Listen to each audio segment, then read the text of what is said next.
Assalamualaikum warahmatullahi wabarakatuh. Alhamdulillah, wassalatu wassalamu ala rasulillah wa ala alihi wa sahbihi wa man tabi'ahu bi ihsanin ila yaumiddin. Asyhadu an la ilaha illallah wahdahu la syarikalah wa asyhadu anna Muhammadan abduhu wa rasuluh. Allahumma salli ala Muhammadin wa ala ali Muhammad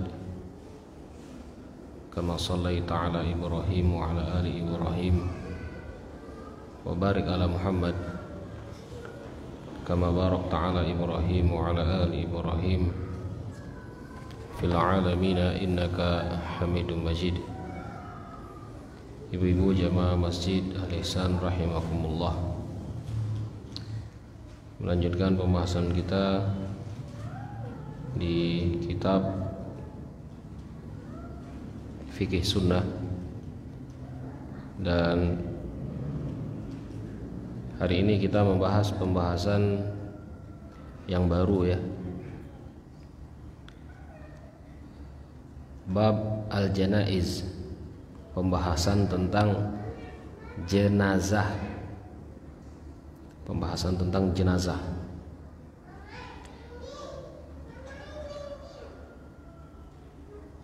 Pembahasan yang pertama adalah yang berhubungan dengan orang yang sakit,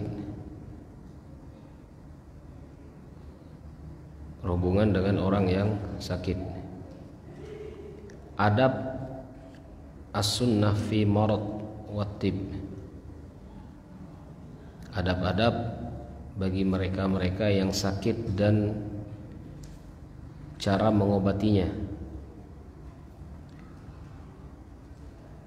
Rasulullah SAW pernah berkata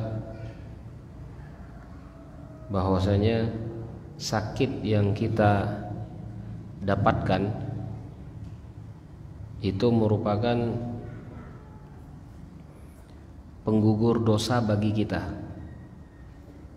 penggugur dosa bagi kita. Imam Muslim dan juga Imam Bukhari pernah menyatakan, man yuridillah bihi khairan yusib minhu. Ketika Allah itu mencintai seseorang atau ingin memberikan kebaikan kepada seseorang, maka Allah itu akan memberikan dia sedikit musibah, atau bisa juga dengan penyakit tersebut.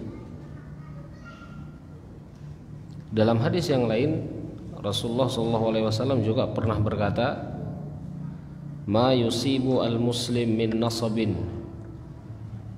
apa-apa yang didapatkan oleh seorang muslim dari penyakit.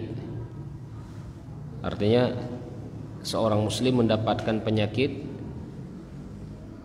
wala wasabin, ataupun dia mendapatkan rasa letih, wala ham keluh kesah, wala huzn, kemudian rasa sedih yang ada di hatinya, wala adza, ataupun segala bentuk gangguan-gangguan yang ada pada kehidupannya, hatta syaukah yushakuha, walaupun hanya sebuah duri yang masuk di kaki kita, illa kaffarallahu biha min khotoyahu, maka duri yang ada di kaki kita itu menjadi sebab Allah mengampuni dosa-dosa kita. Ya. Jadi keluh kesah kita, rasa sakit kita, ketika kita bersabar dengan semua itu, walaupun hanya sebuah duri terkena di kaki kita, maka itu akan menjadi penggugur dosa bagi kita. Dalam hadis yang lain, bahwasanya Rasulullah SAW juga pernah merasakan yang namanya sakit. Bahkan sakitnya Rasulullah SAW itu 2 kali lipat rasanya 2 kali lipat dari sakit orang biasa. Ya. Masih diriwayatkan oleh Imam Bukhari, ya. Ketika Imam Ibnu Mas'ud, Abdullah Ibnu Mas'ud radhiyallahu anhu masuk ke kamarnya Rasulullah sallallahu alaihi wasallam dan Rasulullah dalam keadaan sakit. Ya. Faqultu ya Rasulullah, innaka tu'ika wa'kan syadidan. Aku melihat engkau ini merasa sakit yang sangat berat ya Rasulullah. Maka Rasulullah SAW menjawab, na'am, ajal, iya. Inni u'aku kama yu'aku rajulani minkum. Aku merasakan sakit 2 kali, atau aku merasakan sakit sama seperti rasa sakit 2 orang dari kalian. Qultu zalika anna laka ajraini. Kemudian Ibnu Mas'ud berkata, berarti engkau mendapatkan 2 pahala ya Rasulullah. Iya, aku mendapatkan 2 pahala, kata Rasulullah SAW. Ma min muslim yusibuhul adha syauka fima fawqaha illa kafarallahu biha sayyiatihi kama tuhitus syajaratu waraqaha. Dan Rasulullah SAW menjawab, sesungguhnya rasa sakit yang menimpa seorang muslim, bahkan duri yang masuk ke dalam kakinya, kecuali Allah itu akan menggugurkan dosa-dosa dia, seperti Allah itu menggugurkan daun dari pohonnya. Ini ya salah satu hadis-hadis yang menjelaskan tentang rasa sakit. Kemudian Rasulullah SAW juga menyebutkan bahwasanya sudah sepantasnya ketika kita mendapatkan sakit, ya, sakit ini adalah ayat tanda kekuasaan Allah Subhanahu wa taala, bahwasanya dunia itu tidak semuanya nikmat, atau dunia itu hanya sementara. Ya. Kita lihat isi kenikmatan-kenikmatan dunia itu yang berhubungan dengan perut, berhubungan dengan jalan-jalan, berhubungan dengan kemaluan. Allah berikan sedikit rasa sakit saja, sudah hilang, berhenti semua nikmat itu. Bahkan uang pun jadi tidak manfaat. Ya, uang itu menjadi tidak manfaat. Dan Rasulullah SAW sakit sebelum beliau meninggal itu 2 minggu merasakan sakit. Makanya Syekh memulai kitabnya pembahasan tentang jenazah memulai dengan pembahasan sakit dulu. Karena sakit itu kalau memang sudah berat, itu muqaddimah meninggal nantinya. Ya, itu muqaddimah orang yang akan meninggal. Maka ketika kita sakit, harusnya memperbanyak berzikir kepada Allah, memperbanyak syukur kepada Allah, memperbanyak muhasabah. Muhasabah ini berpikir, apakah rasa sakit ini ujian dari Allah? Apakah memang rasa sakit ini adalah bentuk banyaknya dosa-dosa kita kepada Allah? Itu yang harus dipikirkan oleh orang yang sedang sakit itu. Maka dalam hadis yang lain Rasulullah SAW pernah menyebutkan, masalul mu'min kamasalil khamati min az-zar'i. Seorang muslim yang mendapatkan rasa sakit, ya, seorang muslim yang mendapatkan rasa sakit itu seperti khamah. Khamah itu adalah tangkai pohon. Tangkai pohon itu ketika ditiup angin, min haitsu atat harrih kafa'atha. Ketika angin itu datang, dia akan goyang deh. Tapi ketika angin itu hilang, dia kembali di posisinya. Jadi tidak ada patah. Gitu loh ya. Fa idza i'tadalat takaffa'uhu bil bala. Ketika dia itu mendapatkan cobaan, ya, dan cobaan itu akan hilang, dia kembali seperti keadaan semula. Jadi cobaan itu tidak merubah dirinya, hubungan dia dengan Allah Subhanahu wa taala, ya, dan juga tidak merubah hubungan dia dengan manusia itu sendiri. Berbeda dengan orang-orang fajir, berbeda dengan orang-orang yang fasik, orang yang selalu melakukan maksiat kepada Allah Subhanahu wa taala. Ketika dia mendapatkan sedikit rasa sakit, ya, itu bagaikan Allah itu memotong dia langsung.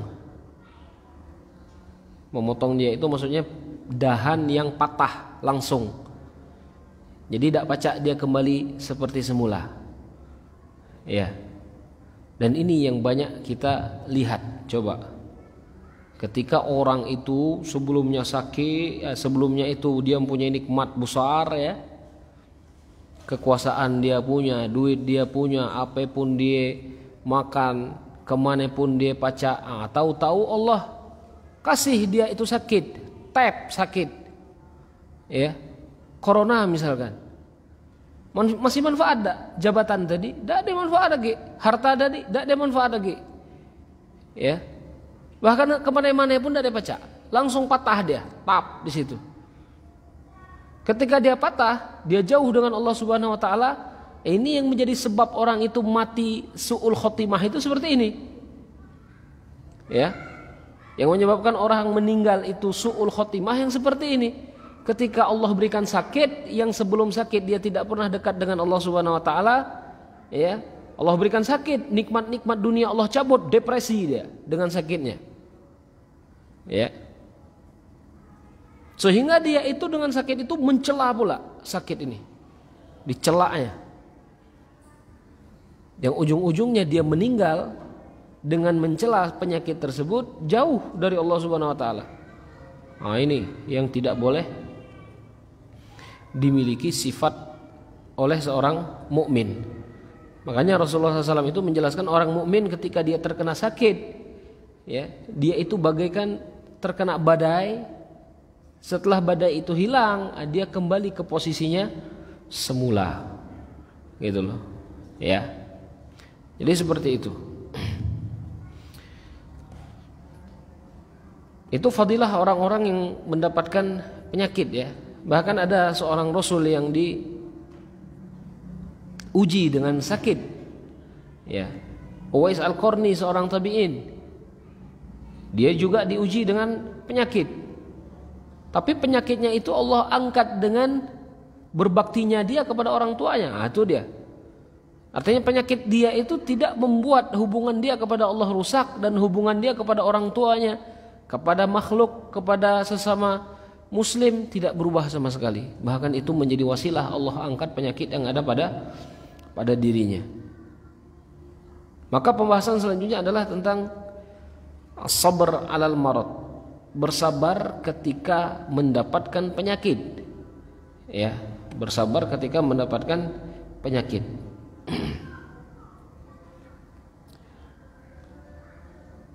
Diriwayatkan oleh Imam Muslim an Suhaib bin Sinan anna Nabiy sallallahu alaihi wasallam qala ajaban li amril mu'min in amarahu inna amrahu kulluhu khair.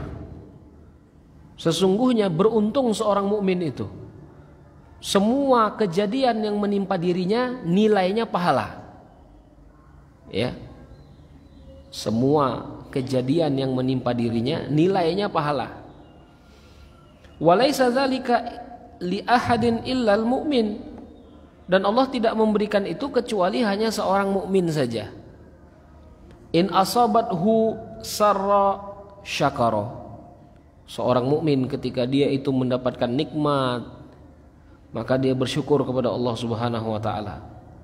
Sedikit ataupun banyak nikmatnya, dia bersyukur kepada Allah Subhanahu wa taala. Ya.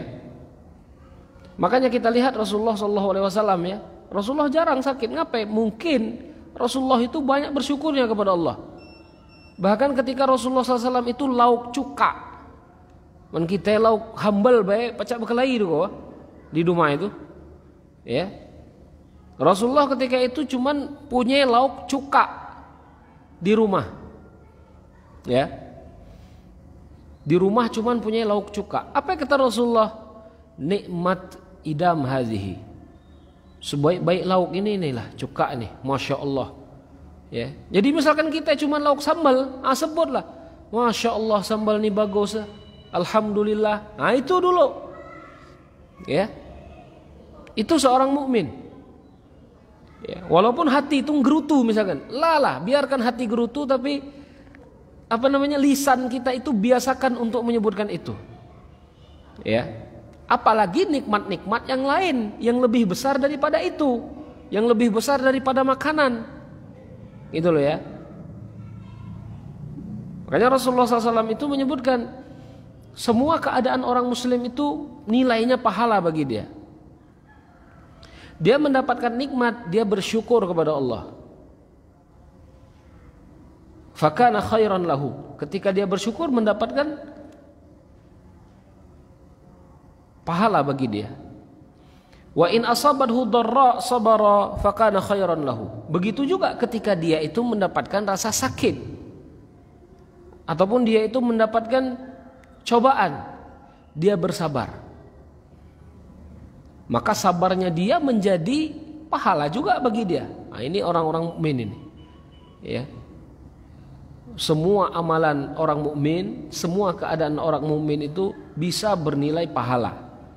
Ya, bisa bernilai pahala. Tapi kebanyakan kita sekarang membalikkan ini. Nikmat yang sedikit itu banyak ada ketingok. Banyak ngeluhnya. Sehingga keluhan-keluhan itu yang akan membuat badan itu semakin sakit juga. Ya. Keluhan-keluhan itu. Yang ujung-ujungnya Allah tarik nikmat itu nanti. Ya.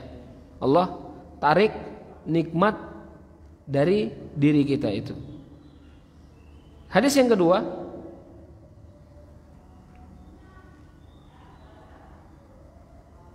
seorang perempuan, ya, bagaimana kita itu harus bersabar ketika mendapatkan penyakit.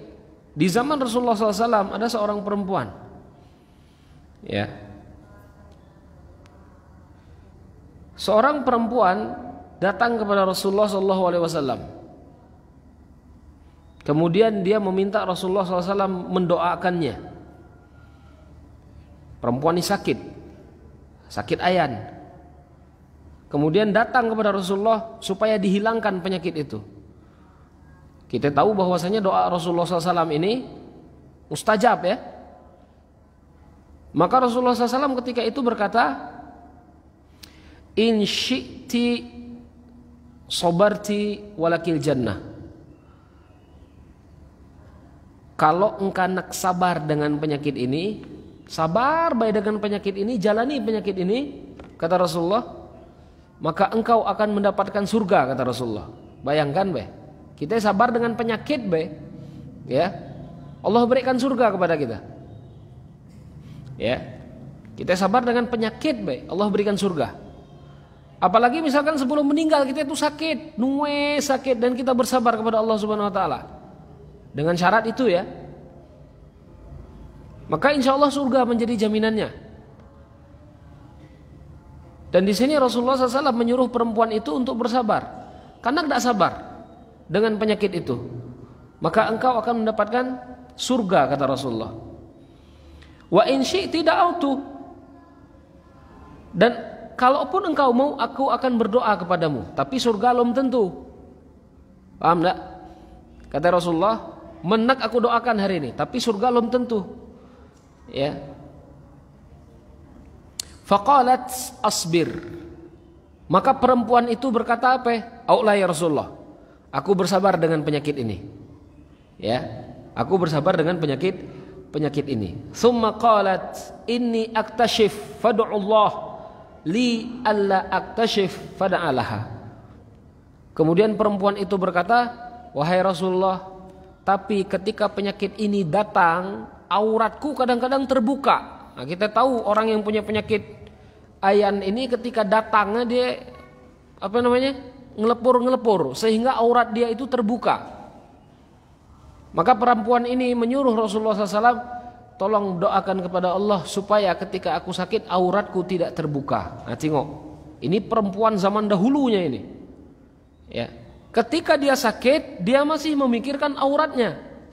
Kalau kita ini dalam keadaan sakit, dak pe-pe muka aurat. Bahkan dalam keadaan sehat lagi muka aurat. Ya, kita ini dalam keadaan sehat lagi muka aurat. Perempuan di zaman dahulu dalam keadaan sakit masih memikirkan aurat. Padahal kalaupun dia sakit kemudian auratnya terbuka dengan tidak sengaja, tidak dia berusaha deh. Tapi dia lagi mikir auratnya, takut auratnya itu dilihat. Itulah bedanya kita dengan orang-orang dahulu. Bedanya kita dengan orang-orang dahulu apa? Orang-orang dahulu kalau disuruh bersabar dengan penyakit, Allah mereka bersabar. Mereka lebih menantikan surga. Orang kita ini mana ustadz yang doa paling cepat ngilang penyakit didateng, benar tak? Menemukan ke ustadz dukun pokok, dak dia mempan ustadz ini. Nah ustadz yang lain atau dak mempan dukun ini, dukun yang lain. Nah ini kita. Ya. Itu bedanya. Sehingga yang pertama itu menjadikan sakit itu ladang pahala dia, yang kedua ini menjadikan penyakit itu ladang dosa dia. Pindah ke sana, dukun ini tidak mempan, pindah ke sana, dukun ini tidak mempan, pindah ke sini, dukun ini tidak mempan. Pindah pulih ke ustad, tidak mempan ke ustad. Oh sebelum ke dukun pindah ke ustad, macam mana? Ya. Bagaikan ustad itu harus membersihkan air letak. Sebentar gak membersih letak itu. Ya, jadi seperti itulah. Nah ini perempuan di zaman Rasulullah SAW dia lebih memilih untuk bersabar dengan penyakitnya. Ya. Kemudian yajuzu lil marid an yashku lit tabib was sadiq. Boleh orang yang sakit mengeluh. Mengeluh maksudnya itu adalah mengeluh kepada saudaranya, mengeluh kepada dokter, ya, supaya bisa menghilangkan rasa sakit dia. Boleh. Jangan kelak disebut orang ini tidak sabar dengan penyakit. Dia boleh mengeluh dengan penyakit itu kepada saudara-saudaranya. Ya, bahkan Rasulullah SAW pun ketika itu pernah mengeluh kepalanya sakit kepada Aisyah radhiyallahu anha. Apa kata Aisyah?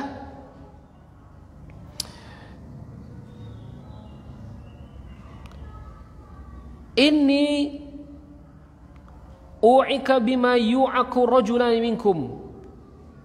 Wa syakat Aisyah faqala li Rasulullah sallallahu alaihi wasallam wa ra'sahu faqala bal ana ar-ra'sah. Aisyah ketika itu berkata, ya Rasulullah, aku sakit kepalaku. Kemudian Rasulullah SAW pun berkata, begitu juga denganku, sakit kepalaku, kata Rasulullah SAW, bahkan sakitnya lebih atau nilainya sama dengan dua laki-laki dari orang mukmin, lebih sakit, kata Rasulullah SAW. Jadi mengadu tentang sakit kita itu bukan berarti kita tidak bersabar, paham ya? Jangan kalau ada orang ngadu sakit dia tidak ada sabar, dak. Dia boleh mengadu tentang sakitnya, ya. Dia boleh untuk meminta seseorang membantu dia supaya menghilangkan penyakitnya, tidak jadi masalah, ya. Tapi di sini disebutkan ketika dia tidak berlebih-lebihan, maksudnya itu syakwanya itu tidak berlebih-lebihan, ya. Bahkan dalam riwayat disebutkan Abdullah bin Zubair dia berkata kepada Asma, ya, dan Asma ini dalam keadaan sakit. Apa kata Abdullah bin Zubair? Yambaghi ayyahmad al-marid rabbahu qabla dzakara ma bihi. Orang yang sakit itu seharusnya kata beliau, mengingat Allah terlebih dahulu, kemudian dia itu mengadu kepada Allah terlebih dahulu sebelum dia mengadu kepada orang lain. Ini ya, seharusnya ketika misalkan kita divonis sakit ini, seharusnya kita itu mengadu kepada Allah terlebih dahulu sebelum kita itu ngadu kepada orang-orang lain. Ya.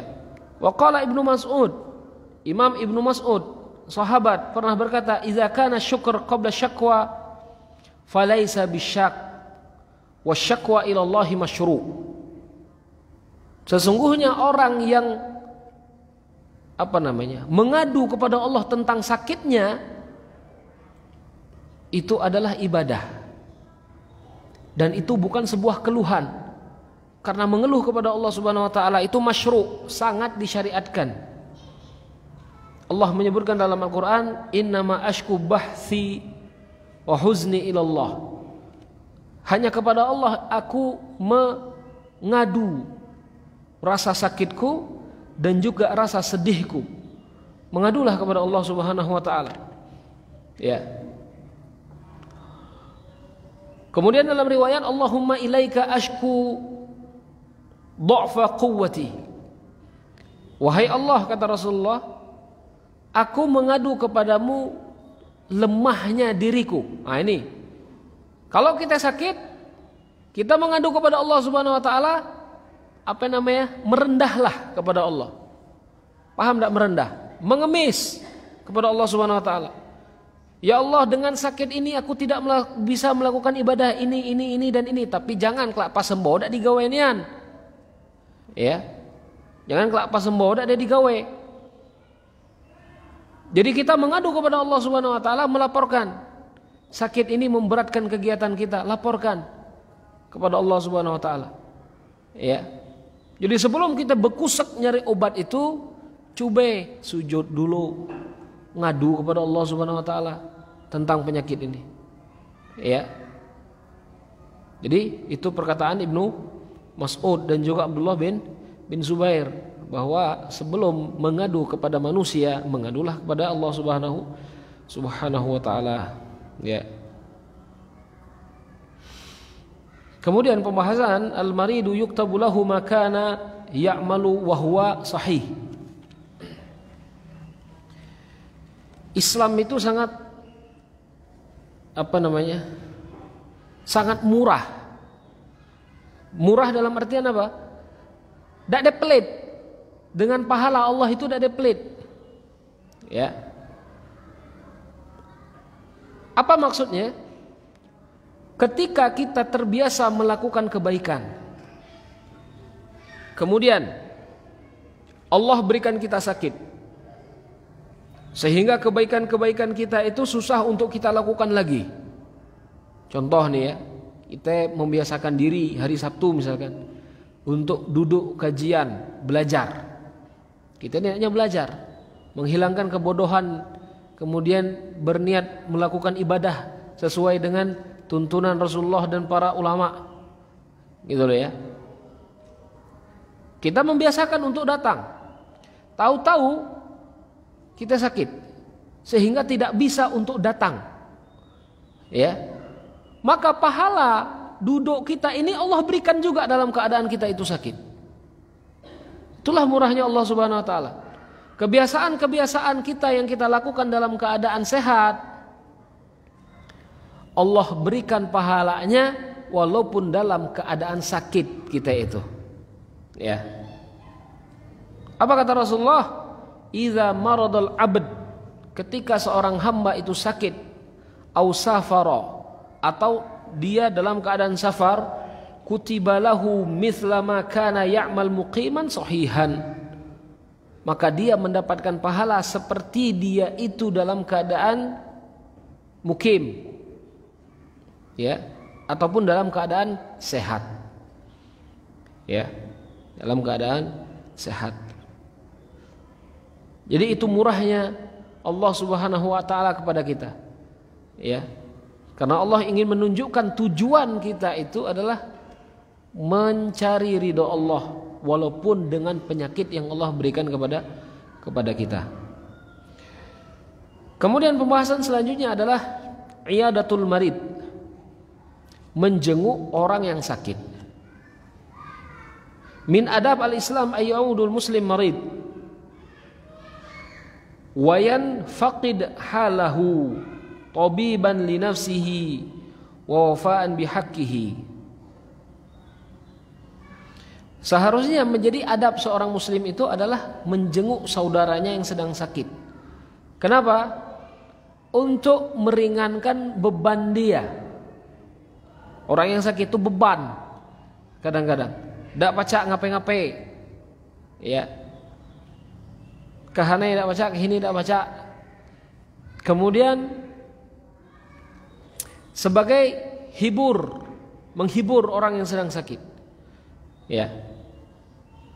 Imam Ibnu Abbas pernah berkata, sahabat, iyadatul marid awwalu yaumin sunnah wa ba'da dzalika tatawwu. Menjenguk orang yang sakit di hari pertamanya itu termasuk sunnah Rasulullah sallallahu alaihi wasallam. Ya. Adapun setelahnya itu kebaikan-kebaikan tambahan bagi kita yang ingin melakukannya. Ya. Kemudian yang harus diperhatikan dalam menjenguk adalah maslahat. Tahu maslahat ya? Maslahat ini maksudnya sesuatu yang manfaat. Artinya kita menjenguk itu memberikan maslahat, memberikan kebaikan kepada orang yang sakit. Jangan kita menjenguk malah memberikan mudarat. Karena tujuan menjenguk orang sakit itu ya kebaikan pada dasarnya. Ya.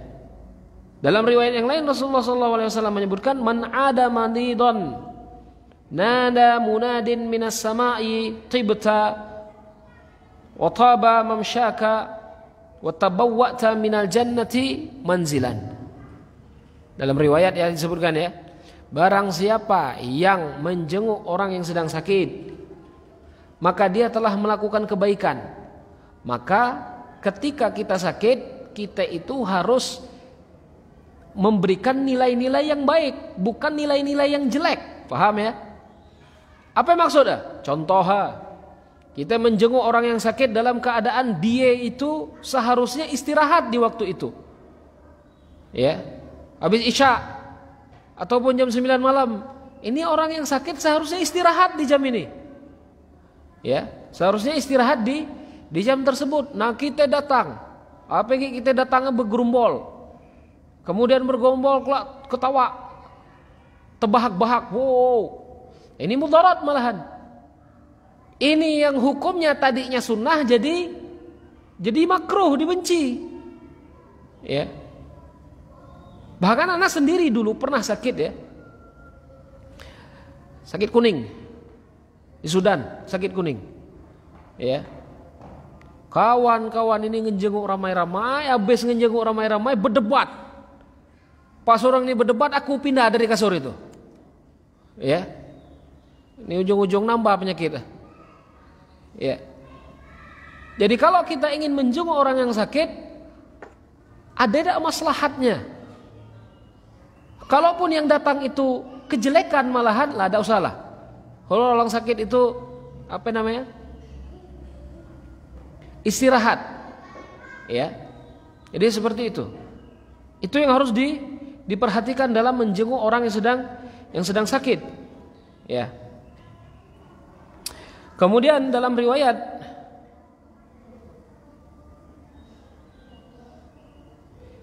inna muslim idza ada akhahu muslim lam yazal fi khurfatil jannah hatta yarfa wa ma khurfatil jannah janaha.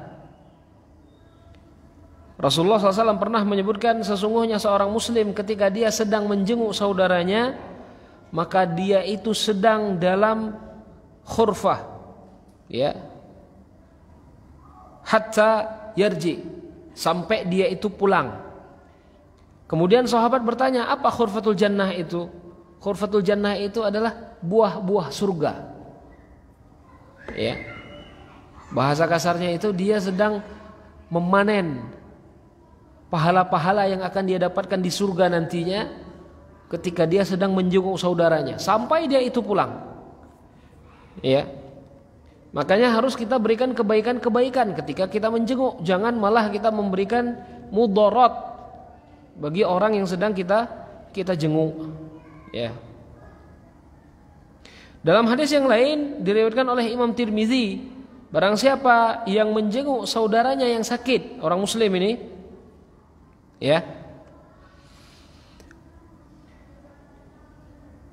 shalla alaihi sab'una alfa malak, maka 70.000 malaikat mendoakan dia. Itu 70 malaikat itu mendoakan dia. Ya. Itu salah satu fadilahnya menjenguk orang yang sedang sakit. Tapi secara hukum menjenguk orang yang sakit itu adalah sunnah, dikerjakan mendapatkan pahala, ditinggalkan pun tidak dia jadi dosa. Ya. Maka misalkan kalau kita sakit, ada orang yang tidak datang menjenguk, lah, tidak tahu ngapain lah. Mungkin orang itu sibuk. Jangan dikarenakan kalau ada orang yang jenguk, kita pikir macam-macam, makin sakit pula penyakit kita itu. Ya.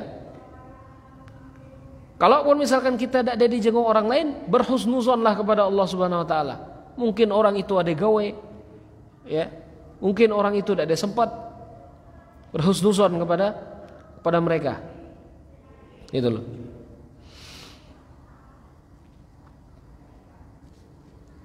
Kemudian adab-adab yang perlu dikerjakan dalam menjenguk orang yang sedang sakit.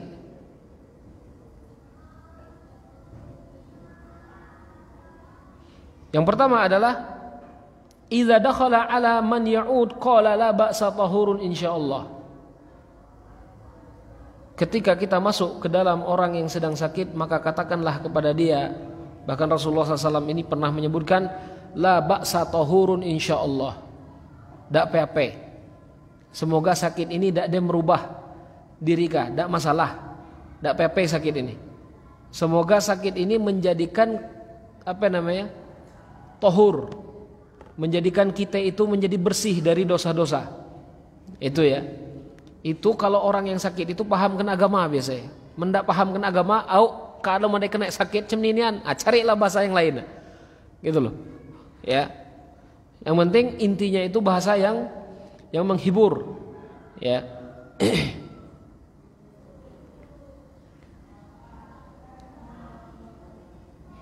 Kemudian hukum seorang perempuan menjenguk laki-laki yang sedang sakit. Nah, ini perempuan ini. Atau sebaliknya, seorang laki-laki menjenguk perempuan yang sedang sakit. Ya, seorang laki-laki menjenguk seorang perempuan yang sedang sakit. Imam Bukhari pernah menyebutkan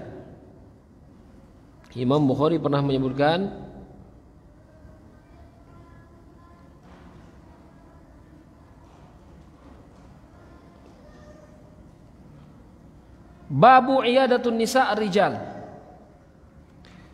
Seorang perempuan di zaman Rasulullah SAW menjenguk laki-laki yang sedang sakit. Wa adat Ummu Darda rajulan min ahli masjid minal ansar. Begitu juga Ummu Darda ketika itu menjenguk seorang laki-laki, ya, dari masjid orang Ansar. Waruya an Aisyah. Aisyah juga pernah berkata, innaha qalat lamma qadima Rasulullah SAW Madinata wa'aka Abu Bakar wa Bilal radhiyallahu anhuma qalat dakhaltu alaihima faqultu ya abati kaifa tajiduk wa ya Bilal kaifa tajiduk faqultu wa kana Abu Bakar idza akhadathu al-huma yaqul kullu imri'in musabbahun fi ahlihi wal mautu adna min syirakan alihi. Aisyah ketika itu bapaknya sakit, Abu Bakar, Bilal juga sakit, muadzin Rasulullah SAW. Maka Aisyah ketika itu masuk menjenguk mereka berdua. Maka Aisyah ini dikenal dengan tabib. Tabib ini dokter, bukan dokter ya. Apa namanya? Yang merawat orang-orang yang sakit di zaman Rasulullah SAW. Ya, itu Aisyah. Maka Aisyah ketika itu masuk kepada Abu Bakar, wahai bapakku, bagaimana keadaanmu? Kemudian masuk ke Bilal, wahai Bilal, bagaimana keadaanmu? Ya, bahkan Abu Bakar pernah menyebutkan ketika beliau sakit, al-maut adna min syiraki na'lihi. Sesungguhnya kematian itu lebih dekat daripada telapak sendal kita, kata Abu Bakar ketika dia merasakan sakit. Ya. Dari kabar-kabar ini menyebutkan bahwasanya perempuan boleh menjenguk laki-laki yang sedang sakit dengan tanda kutip ya, dengan tanda kutip bahwasanya dia aman dari fitnah, ya, dia aman dari fitnah. Begitupun sebaliknya, laki-laki menjenguk seorang perempuan yang sedang sakit, boleh tidak? Boleh. Tapi kalau perempuan itu sedang sakit kemudian auratnya terbuka, ini tidak ada pacak boleh ini. Ya. Ini tidak ada pacak. Misalkan seorang laki-laki menjenguk teman SMA misalkan, baru hudeng lahir, itu kan terbuka baik, tidak ada pacak ini. Ya. Kecuali misalkan dia menjenguk dalam keadaan sudah tertutup auratnya, ini tidak jadi masalah. Ya. Jadi kaidah fikihnya adalah ketika kita ingin melakukan suatu kebaikan, jangan sampai melakukan suatu mudarat. Ya. Bahkan menjauhi mudarat itu lebih dikedepankan daripada melakukan suatu kebaikan. Paham ya? Menjauhi mudarat itu lebih dikedepankan daripada melakukan kebaikan. Contohnya seperti ini. Kita menjenguk perempuan sakit, perempuannya itu sedang membuka aurat dalam keadaan sakit. Kita berdosa nengok dia buka aurat. Gitu loh. Ya. Maka lalah, kelak lo nengok. Ya. Tunggu sampai dia itu benar-benar bisa untuk dilihat, dalam artian fitnah ada deh. Bisa menutup auratnya. Itu. Contoh yang lain, Aisyah radhiyallahu anha. Tawaf. Tawaf itu baik tak? Ibadah ya tawaf ya. Tapi Aisyah tidak mau tawaf. Ngapain? Karena bercampur laki-laki dengan perempuan. Ini mudarat laki-laki dengan perempuan. Ya. Tawaf pun tidak jadi. Begitu juga dengan ini. Menjenguk orang sakit itu baik. Tapi kalau kita menjenguk dalam keadaan dia terbuka auratnya apa segala macam, ini lebih baik jangan. Bagaimana dalam keadaan darurat? Darurat itu beda darurat itu. Darurat itu kalau tidak dikerjakan maka apa namanya? Efeknya adalah kematian. Contoh kemarin ada bapak-bapak nanya, Ustaz macam mana kalau ada cewek terjatuh dari motor, dak hafal tukang angkat. Cewek itu misalkan auratnya terbuka, macam mana? Apa kita biar? Apa kita yang angkat? Tapi kalau kita yang angkat resiko. Apa namanya? Megang aurat dia. Ya, kita angkat darurat. Ya. Tapi kalau ada orang lain, ada perempuan lain minta tolong. Itu jangan kelak kita terus aku bayang angkat dah. Macam beri SMA kalah kan, mana ada yang kerasok orang bini berebut orang laki nangkap. Ya. Ini tidak sesuai lagi ini. Maka darurat itu ditakar, ada kaidahnya juga. Ya, darurat itu ditakar sesuai dengan takarannya. Ya. Kemudian pembahasan selanjutnya, bagaimana menjenguk orang kafir? Menjenguk orang kafir. La ba'sa bi iyadatil muslim al kafir. Boleh menjenguk orang kafir. Bahkan seorang Yahudi ketika itu sakit. Ya. Seorang Yahudi ketika itu sakit dan Rasulullah SAW datang menjenguknya sakit. Tapi Rasulullah datang menjenguk sakit sambil berdakwah di Hura, masuk Islam langkah. Kita kan tidak mungkin Orang non muslim sakit kita suruh dia masuk Islam, tidak ada mungkin. Ya. Jadi boleh menjenguk orang non muslim itu sakit, ya. Tapi dengan adab-adab yang disyariatkan itu sendiri. Ya, adab-adab yang disyariatkan itu sendiri.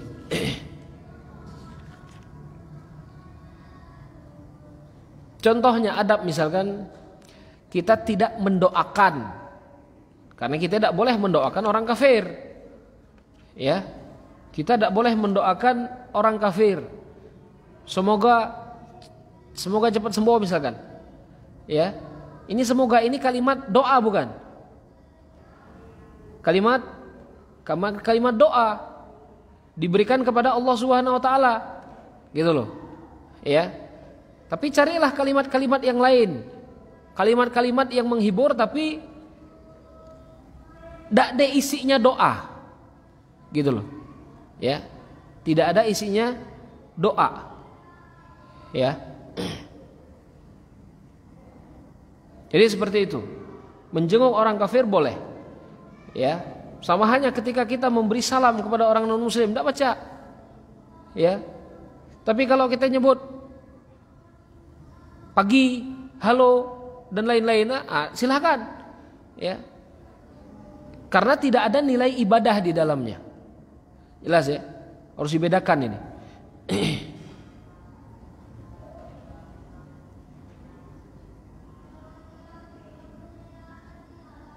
Kemudian pembahasan selanjutnya adalah talabud doa minal marid. Meminta doa dari orang yang sedang sakit. Apa maksud meminta doa kepada orang yang sedang sakit? Yang pertama, mengajarkan kepada orang yang sakit itu supaya dia banyak berdoa. Paham ya? Mengajarkan kepada orang yang sedang sakit itu supaya dia banyak berdoa. Maka kita minta doa kepada dia yang sedang sakit itu. Begitu juga kita mendoakannya. Ya. Kalau orang tersebut muslim, kita doakan. Semoga Allah mengangkat penyakitmu ini, ya, semoga penyakitmu ini menjadi penggugur dosa bagimu. Nah, itu tidak jadi masalah. Tapi kepada orang non muslim kalimat-kalimat yang tadi tidak diperbolehkan. Ya, kalimat-kalimat yang tadi tidak diperbolehkan. Dan kita meminta doa kepada dia yang sedang sakit. Karena Rasulullah SAW pernah menyebutkan, "Idza dakhalta 'alal marid", kalau engkau menjenguk orang yang sedang sakit, ya, famurhu falyad'u laka, maka mintalah dia untuk mendoakanmu. Fa in da'ahu ka du'ail malaikah, fa inna du'aahu ka du'ail malaikah. Sesungguhnya doa dia itu bagaikan doa malaikat, doa orang yang sakit itu. Ya. Ini diriwayatkan oleh Imam Tirmizi. Ya, waqala sahihul isnad, sanadnya bagus tapi agak cacat. Apa cacatnya? Putus. Ya, sanadnya terputus. Sampai macam apa maksud sanad terputus toh? Sanad terputus itu tidak ada bersambung ke Rasulullah SAW. Sama dengan kita ngaji sekarang. Kita ngaji langsung dengan gurunya, dengan kita ngaji sepotong-sepotong dari YouTube, beda hasil. Beda hasil. Orang yang ngaji langsung dia nyatet, habis dia nyatet dia denger full. Ngaji yang dari YouTube lu dikutang-kutang kadang-kadang. Bahkan ada ustadz itu dibentur-bentur karena dikutang-kutang tuh. Nah itu ya, sanad ini tidak ada bersambung karena ada terpotong, putus. Ya. Tapi di sini Imam Tirmizi menyebutkan isnadnya sahih, kata beliau. Ya, isnadnya sahih. Allahu a'lam ya. Kita meminta doa kepada orang sakit itu, ya, mengajarkan kepada dia untuk banyak-banyak berdoa kepada Allah Subhanahu wa taala. Nah itu, ya.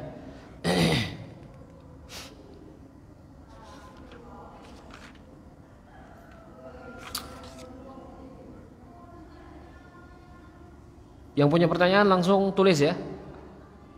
Sekarang pembahasan yang terakhir Ana bahas. Yang punya pertanyaan langsung tulis di kertas.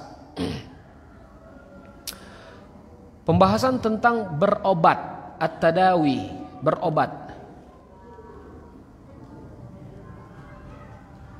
Para ulama berbeda pendapat tentang hukum berobat. Ya. Para ulama berbeda pendapat tentang hukum berobat.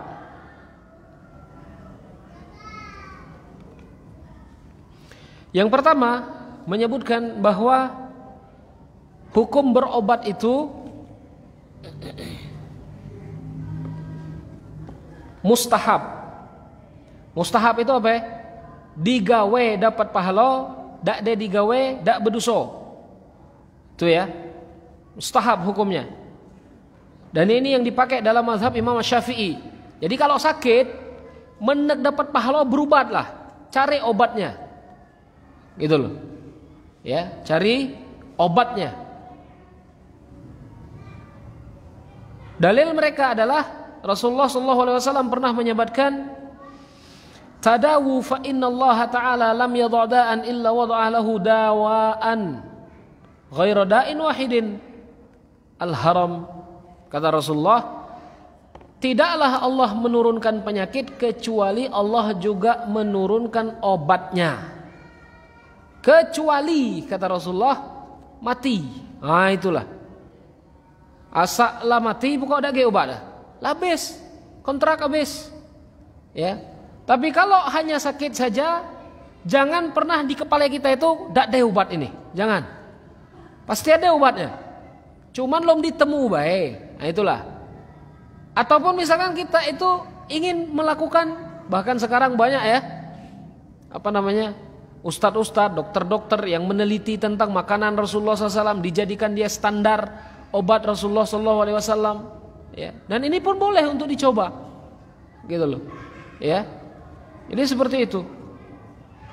Maka Rasulullah SAW memerintahkan untuk berobat.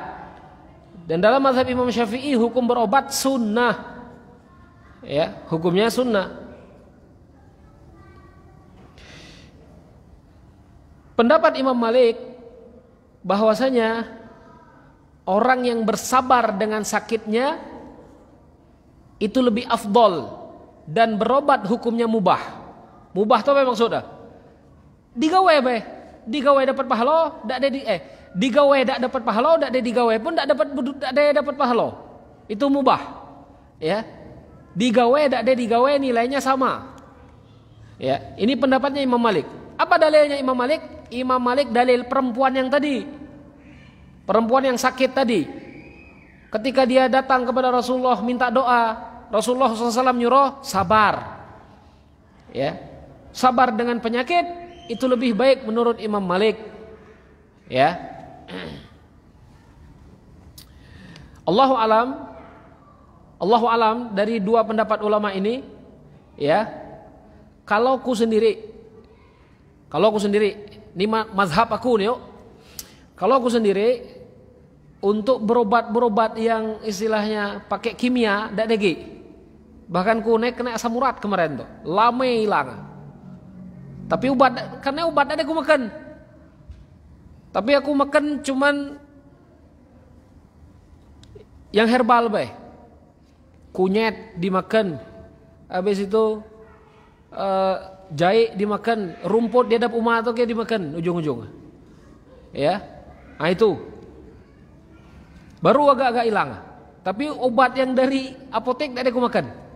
Ya, biarlah agak-agak sabar, ngenyut-ngenyut tidak jadi masalah. Ah ini campur dua mazhab ini. Ya. Artinya kita bersabar dengan sakit kita, kita juga bersabar untuk nyari obat yang pas untuk kita. Gitu loh ya. Mencari obat yang pas untuk kita, yang Allah halalkan, yang Allah siapkan, yang alami istilahnya. Nah itu yang aku lakukan kemarin. Ya. Jadi kalau kita misalkan nyebut mazhab Syafi'i sunnah berobat, misalkan di mana dokter yang paling bagus kita datang. Nah itu kalau kita mengkaji mazhab Syafi'i. Apa obat yang pacak untuk dipakai kita pakai. Nah ini, ya. Tapi kalau kita menggunakan mazhab Imam Malik, sabarlah dulu pelan-pelan penyakit itu. Obatilah dia seperlunya.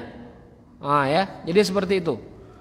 Jadi Allahu alam dari dua pendapat ini ya, berobat itu hukumnya sunnah, lebih sunnah lagi ketika kita menggunakan apa yang diajarkan oleh Rasulullah SAW, ya, itu lebih sunnah lagi, gitu. Bahkan Imam Bukhari itu pernah membuat kitab, dalam kitab hadisnya Kitab Tib, pembahasan tentang pengobatan Rasulullah SAW. Bahkan banyak yang sudah mengembangkannya sekarang, ya, mengembangkan ilmu tentang pengobatan Rasulullah SAW. Jadi seperti itu. Sampai sini dulu, ya. Yang punya pertanyaan silakan diantar ke depan.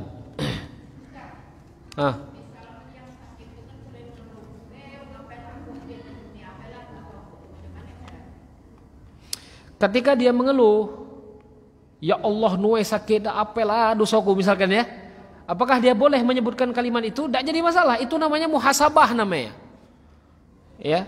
Dia bermuhasabah dengan sakitnya. Apalah halaku misalkan, dengan sakit itu tidak masalah. Itu mengeluh kan boleh, tadi aku nyebut. Mengeluh dengan sakit itu boleh.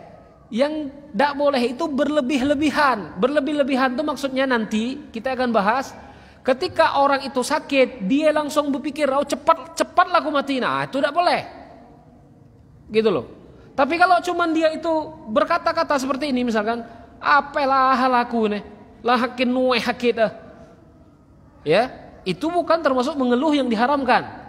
Itu mengeluh yang diperbolehkan. Tidak jadi masalah.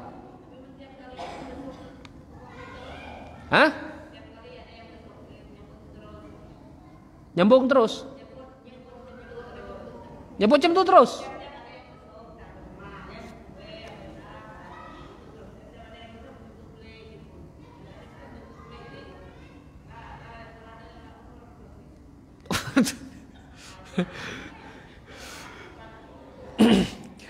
Kalau mengeluh seperti itu tidak jadi masalah, ya, inti, ya. Jadi dia dalam bahasa itu apa? Dia kan berpikir salahku tope. Mungkin yang tukang jenguk hiko itu nyebut dak daya halakan itu kok. Dia nunggu apa ya halaku nih. Dia nunggu, mungkin ada yang sedang nyebut yang nak merek dia nasihat. Ketika dia menyebutkan seperti itu ada jadi masalah. Ya.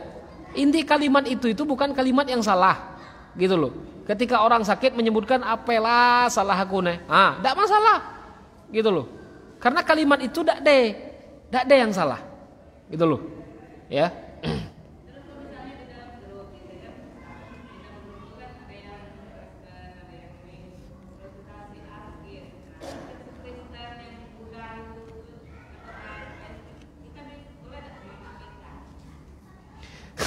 Kita mengaminkan doa apa ya?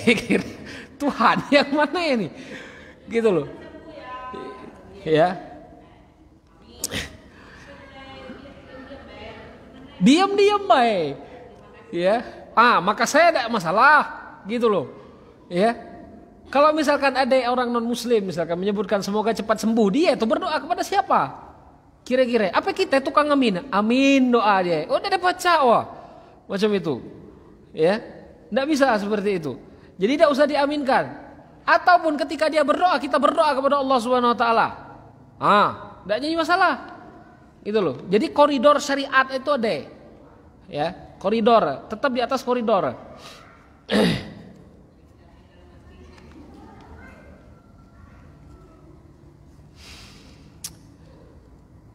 Apa hukumnya kita menerima uang dari calon pemimpin? Berat ini. Tengah musim nih, ya. Apa hukumnya? Uang itu apa bentuk? Apakah bentuk uang itu sebagai sebagai syarat untuk milih dia, atau memang uang itu adalah sebagai bantuan hibah, pemberian? Kira-kira apa ini? Yang pertama apa yang kedua ini? Sebagai syarat untuk milih dia, kan kebanyakan kan? Kalau sebagai syarat untuk milih dia, haram hukum, ya. Sebagai syarat untuk milik dia haram hukum.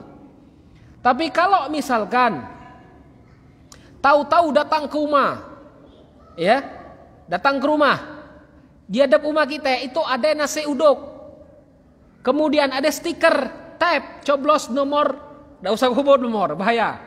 Ya. Misalkan ada nasi uduk di depan rumah kita, kemudian ada stiker, coblos nomor ABCD misalkan ya. Anggota kita makan nasi uduk itu enggak masalah. Karena tidak ada akad sama sekali untuk mencoblos dia. Ya. Enggak ada akadnya sama sekali. Tapi kalau misalkan ada akad ya, karena enggak duit sekian. Kemudian syarat mana KTP kah? Jadi pendukung aku, enggak ada pecah. Ini haram. Ya, ini haram. Tapi kalau dia langsung narok di hadap rumah kita nasi uduk, langsung narok di hadap beras, kemudian dipasang stiker, kita tidak ada memberikan syarat apa-apa ke dia, nah itu pemberian namanya, ambil lah. Kalaupun kita tidak nak makan, berek kepada orang yang membutuhkan, gitu loh. Ya, beda yang pertama dengan yang kedua. Kalau ada akad, aku berikan uang, kemudian kita memilih, itu namanya riswah, haram. Tapi kalau tidak ada akad sama sekali, ya, kita pun tidak tentu lo milih dia, itu tidak masalah. Ya. Sama halnya misalkan masjid, ada satu calon misalkan nak sedekah. Sedekah apa? Sedekah semen. Ya. Dia mereka itu toh niat supaya kita milih dia. Misalkan niat dia seperti itu, tapi kita tidak punya akad sama sekali. Kita terima baik. Oh, makasih ya, alhamdulillah dan lain-lain sebagainya. Kita tidak ada memberikan, tidak ada angin segar untuk milih dia, ya, tidak jadi masalah, gitu loh. Karena kita hanya melihat pemberiannya saja, ya, tidak ada akad sama sekali, gitu loh. Tapi lebih baik kalau untuk masjid tidak usah diterima. Oh, karena takut dari duit-duit tidak jelas ini, ya, dari duit-duit tidak jelas. Jangan sampai dengan dia merek itu besok pagi dia menang, dia ngentam duit yang tidak jelas boleh. Nah, ini yang tidak sesuai. Ya. Allahu a'lam, macam itu hukum.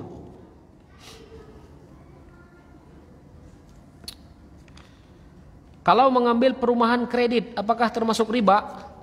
Tergantung akad. Kalau akadnya pinjam meminjam, kemudian di up harga ya, nah itu riba. Apa yang maksudnya? 3 pihak misalkan, kita sebagai pembeli ya, kemudian ada pihak yang meminjamkan uang, kemudian yang ketiga pihak yang menjual rumah kredit itu, ya dah.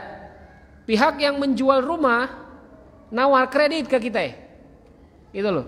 Tapi kemudian pihak penjual rumah ini ngambil duit cash dari bank, sehingga kita kredit ke bank boleh ya? Paham enggak? Contohnya misalkan akadnya kredit, harga rumah 250 juta, ya, cash 250 juta. Kalau dikredit, ya, kalau dikredit jadi 300 juta, ya. Kalau dua pihak boleh, dua pihak. Antara yang penjual rumah dengan kita tidak masalah. Tapi kadang-kadang yang terjadi itu macam ini. Kita akad kredit, kemudian dia yang tukang punya rumah ini, dia langsung ngambil duit cash ke bank.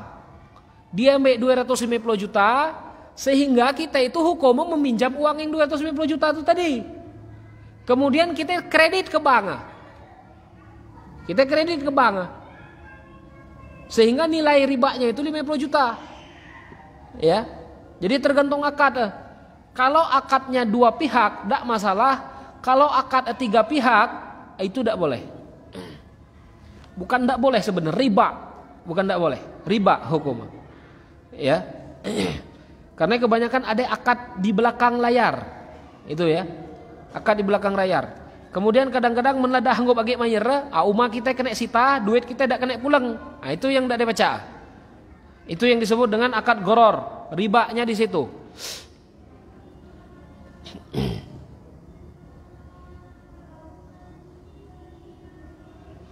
Melepaskan cadar secara paksa adalah pelecehan terhadap agama. Kalau mengupload foto lama yang belum mengenakan cadar dengan sengaja, padahal orang yang mengupload foto tersebut mengetahui Orang yang fotonya diupload menggunakan cadar, apakah termasuk pelecehan tanpa izin? Nah, ini ya. Melepaskan cadar secara paksa adalah pelecehan. Pelecehan itu maksudnya dalam artian apa ya? Karena ada film kemarin itu ya. Ada film di YouTube itu dibuat seolah-olah perang ya antara orang-orang yang cinta kepada negara dengan orang-orang yang agak keras. Yang keras ini diidentikan dengan cadar boleh. Memang lihai nih dunia nih. Agak haro. Ya, bahkan ulama-ulama pun dari dari orang-orang yang tidak menggunakan cadar ini mengingkari film ini. Ya. Sehingga dibuat adegan berkelahi perempuan dengan perempuan kemudian dicabut cadarnya. Cabut secara paksa. Gitu loh. Ya, apakah ini termasuk pelecehan? Iya, melecehkan agama. Cuman pelecehan ini harus diberikan uzur. Uzur tahu ya? Uzur itu artinya mudah-mudahan dia tolong tahu ilmu. Kalaupun dia tahu ilmu termasuk pelecehan yang harus dihukum. Itu maksudnya. Ya, ada uzur bodoh di kepala dia. Mudah-mudahan bodoh dia ini. Nah, termasuk misalkan orang yang ngupload foto, kalaupun dia mengupload foto itu untuk mengungkit-ungkit masa lalu yang tidak jelas, maka itu termasuk melecehkan, gitu loh. Tapi kalau misalkan dia itu bodoh, kita lah belajar, baru belajar, pakai cadar, dia belum ada belajar, nak mengingat masa-masa dulu yang agak akrab-akrab dulu diupload dari dia. Dia tahu kita itu sudah bercadar, gitu loh. Maka kasih uzur kepada dia. Jangan kita langsung menghukumi, tolong dia post, macam itulah. Jangan kita langsung hukumi karena melecehkan aku, jangan. Kasih uzur kepada dia yang belum belajar. Dalam Islam itu ada namanya uzur bil jahal. Uzur dengan kebodohan. Jadi orang-orang yang belum tahu itu diberi uzur dulu. Ya. Diberikan uzur terlebih dahulu. Bahkan Rasulullah SAW pun seperti itu. Ada seorang laki-laki kencing di masjid Rasulullah. Penghinaan enggak? Penghinaan enggak kira-kira? Kencing di masjid Rasulullah. Penghinaan ini. Cuman Rasulullah kasih uzur. Kalau udah usah diusap dia kencing, biarlah. Setelah dia selesai kencing baru didatang. Diajarkan, ngapain ke kencing di sini? Kemudian Rasulullah SAW nyuruh ambil air. Siram kencing kah? Uzur, diberikan uzur. Kemudian kita ajarkan. Gitu ya. Ini yang membuat dakwah itu agak-agak bagus. Gitu loh, berikan uzur. Jangan kita langsung nyebut atau kita langsung WA dia, karena ngelecehkan agama, karena ngelecehkan aku. Itu istilahnya agak terlalu kasar. Gitu loh ya. Kita ajarkan dan berikan uzur kepada kawan kita yang belum ada tahu itu. Kemudian apabila seorang sakit mengeluh agar minta disegerakan kematiannya, boleh tak? Tak boleh. Nah, ini yang tak boleh. Ya. Ini yang tidak diperbolehkan. Gitu loh. Karena Rasulullah SAW nanti kita akan bahas di depan. Di depan kelak ada. Ya. Haramnya mengharap kematian ketika sakit. Haram. Macam mana mendusuk kita tengah banyak? Macam mana kira-kira? Mendusuk kita itu tengah banyak, kita ngarep mati baik. Ya tak? Ya. Maka tidak diperbolehkan orang itu mengharap mati ketika dia itu sedang sakit, tidak boleh. Tapi bersabar kepada Allah Subhanahu wa taala dan meminta yang terbaik kepada Allah Subhanahu wa taala. Nah, itu tidak jadi masalah.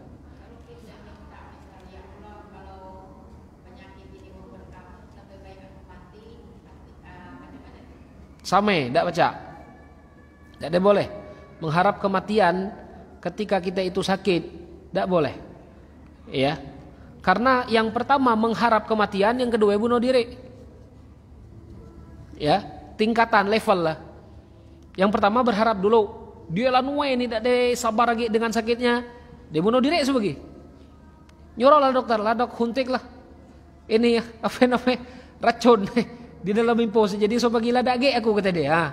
Pertama mengharap. Setelah dia berharap, dia melakukan. Ada tidak di zaman Rasulullah? Ada di zaman Rasulullah SAW. Seorang sahabat ikut perang. Ketika dia perang, dia terkena sakit yang sangat nuai sakit. Tapi dia tidak ada sabar. Di tenda itu saking dia nuai sakit, dibunuh. Dia bunuh diri. Dah hanggap lagi dia nahan sakit itu. Ya. Maka kata Rasulullah SAW, di neraka dia. Nah itu. Maka tidak boleh mengharap kematian ketika kita sakit. Ya. Tidak boleh mengharap kematian ketika kita sakit. Allahu alam. Ya, lagi ya. Insyaallah kita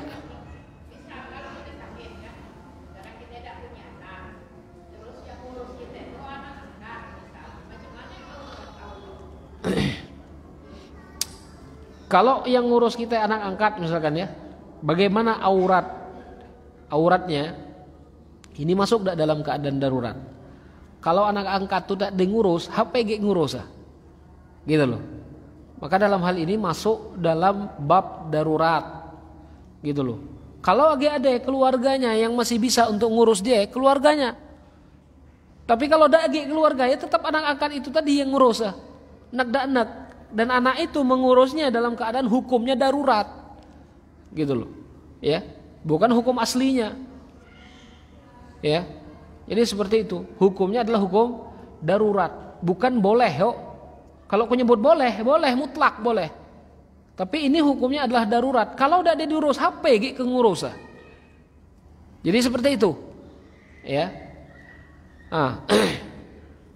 Allahu alam. Ya, insyaallah kita lanjut minggu depan. Ya, kita tutup dengan kafaratul majlis. Subhanakallahumma bihamdika asyhadu an la ilaha illa anta astaghfiruka wa atubu ilaik. Assalamualaikum warahmatullahi wabarakatuh.